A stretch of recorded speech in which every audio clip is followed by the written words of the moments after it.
Muchas gracias por aceptar esta entrevista. Estamos investigando la falta de acceso a atención médica especializada de calidad en ciudades pequeñas del Ecuador. Nuestro objetivo es comprender las causas profundas del problema y descubrir oportunidades de mejora. Entonces, cuéntanos cómo te llamas y en qué trabajas. Soy Stephanie Sosa, soy arquitecta especializada en todo este tema de infraestructura hospitalaria justamente. Trabajo actualmente en la constructora CBR, que nos dedicamos a hacer infraestructura hospitalaria, y aparte tengo un estudio de arquitectura que se llama Metro Cuadrado. Bien, vamos a empezar con la entrevista. Desde tu experiencia, ¿cómo influye la infraestructura hospitalaria en la capacidad de una ciudad pequeña para ofrecer atención médica especializada? Ya, siempre se concibe todos estos proyectos inicialmente desde el tema urbano. Entonces es muy importante entender que un hospital siempre debe abastecer aproximadamente entre 15 y 25 kilómetros alrededor de su radio de ubicación. Entonces los hospitales en teoría no están ubicados porque sí en una ciudad centralizada, sino porque deben estar conectados con todos los otros hospitales que ya son de mayor capacidad, por ejemplo, de ciudades importantes como Quito, Ambato, como ciudades que son mucho más pobladas. Y los que abastecen son los centros de salud o los centros de menor grado de atención hospitalaria. Ok, entonces, ¿cuáles son las principales diferencias que observas entre los hospitales de grandes ciudades y los de ciudades pequeñas? Ya, tiene mucho que ver con el abastecimiento poblacional que tienen cada uno de estos hospitales. Entonces, cuando son ciudades grandes ya se trata lo que es enfermedades mucho más específicas y se llaman hospitales generales o hospitales de especialidad. Mientras que en poblaciones mucho más pequeñas como rurales puede ser solo temas de atenciones primarias, que después de estas atenciones primarias tienen que ser derivados a estas ciudades grandes. ¿Sabes qué características debe tener un hospital para atraer y retener médicos especialistas?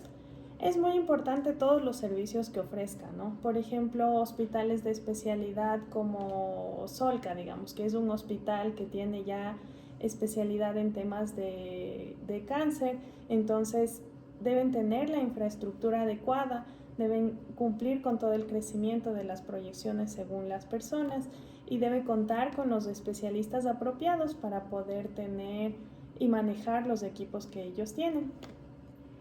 Ahora dinos, ¿qué limitaciones de infraestructura encuentran con mayor frecuencia en hospitales de ciudades pequeñas? Las limitaciones muchas veces son de servicios básicos. No siempre se encuentran todos estos servicios en las ciudades, en los poblados o en las zonas urbanas.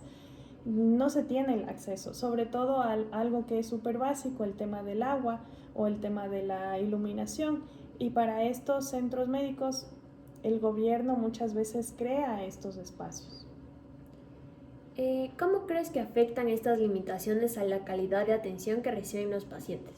Muchas veces los pacientes puede que sea una emergencia de minutos que puede estar en riesgo su vida y no llegan a ser atendidos de la manera que son adecuadas. En estos centros de salud o en estos puestos de salud que son de rango de atención muy primaria, no pueden tener toda esta capacidad de atención con los equipamientos, máquinas o especialistas necesarios para poder salvar vidas al instante.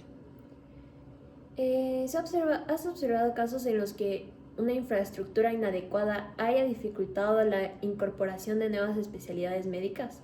Muchas veces cuando en los hospitales no se piensa en el crecimiento, no se proyecta inicialmente en la construcción de los hospitales, crecen los hospitales como algo súper informal. Entonces no son de las medidas adecuadas, incluso a veces cuando el Ministerio de Salud o los entes reguladores como el ACES van y visitan estos espacios, son de normativas, no cumplen con la normativa. Entonces, por ejemplo, un puesto de salud tiene un área de emergencia de los cubículos de emergencia no más de 6 metros cuadrados y la normativa te pide 12 metros cuadrados. Entonces, eso es lo que se debe concebir desde un inicio, aprovechando el proceso de diseño. Entonces, desde el punto de vista arquitectónico, ¿cuáles son los mayores desafíos para construir hospitales funcionales en ciudades pequeñas del Ecuador? Los desafíos más grandes serían primero conseguir todo el tema de servicios básicos. En otro punto muy importante es la inversión. ¿Se atreve a invertir el gobierno en estas ciudades pequeñas o se puede tener hospitales privados que podrían ser hospitales que estén anexados a los grandes hospitales de las ciudades? Más que nada es conseguir ese tema de inversión para estas poblaciones pequeñas. ¿Considera que los modelos actuales de hospitales están adaptados a las necesidades de las ciudades pequeñas? ¿Por qué sí o por qué no?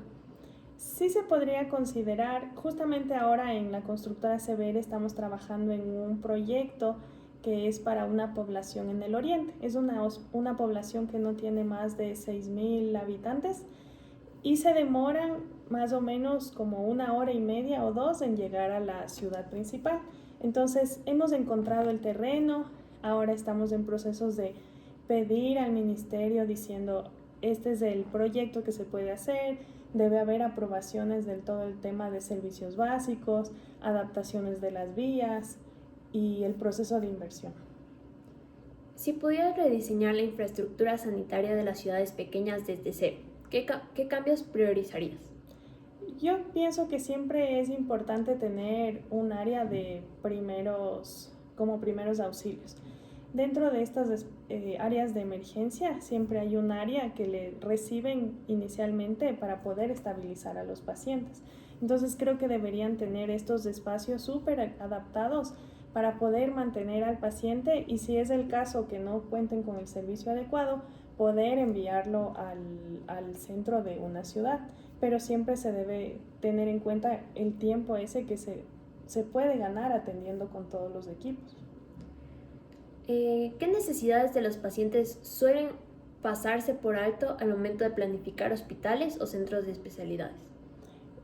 Cuando se planifica aquí hospitales, no se piensa en cómo se van a sentir los pacientes, en cómo se van a recuperar. Entonces, con esta propuesta que tenemos de metro cuadrado, hacemos hospitales centrados en el paciente, que son las personas que finalmente van a usar el espacio. Entonces, siempre se debe pensar en cómo estas personas se van a recuperar en estos espacios, no simplemente hacer un espacio ahí en donde les van a atender y punto. No, porque también debe acompañar a las personas, debe acompañar en su proceso de recuperación. Entonces, desde tu opinión, ¿cuál es la causa más profunda de que muchas ciudades pequeñas sigan teniendo dificultades para acceder a atención médica especializada de calidad? Yo creo que uno de los principales problemas en las ciudades pequeñas es la falta de inversión que tiene el gobierno, por un lado. Y lo otro, que es algo también que se ha analizado y es muy importante, las poblaciones están migrando a los centros de las ciudades. Entonces, estas poblaciones, en vez de crecer, han ido disminuyendo. Y, por ejemplo, este es el caso que se puede palpar de Solca Chimborazo, que está ubicado en Riobamba. Entonces ellos, en vez de ampliar su capacidad de atención para diálisis, ellos se mantienen con su misma capacidad porque ya no llegan al total. La gente de este sector de Riobamba prefiere viajar incluso a Quito porque sabe que tiene una mejor atención. Pero si se podría invertir en estos espacios de salud, yo creo que las personas sí preferirían ser atendidas en su misma ciudad versus tener que viajar 3, 4 horas a las ciudades principales. Entonces, ¿cómo sería una frase que resumiría el problema que impide que las ciudades pequeñas del Ecuador tengan acceso adecuado a atención médica especializada de calidad? Yo creo que es muy importante también tomar en cuenta que hay estos hospitales modulares. Entonces ya se ha trabajado en el tema de la pandemia con estos hospitales modulares, en donde se puede atender a estas poblaciones, ya que estos hospitales modulares cuentan con sus propios servicios. Entonces creo que es algo muy importante que también es parte del gobierno invertir en estas poblaciones o analizar dónde están los centros de los hospitales y reconocer cuáles son los puntos que se deben empezar a construir para poder tener una mejor atención para las personas o invertir en esto que les digo de hospitales modulares. Muchas gracias. Gracias.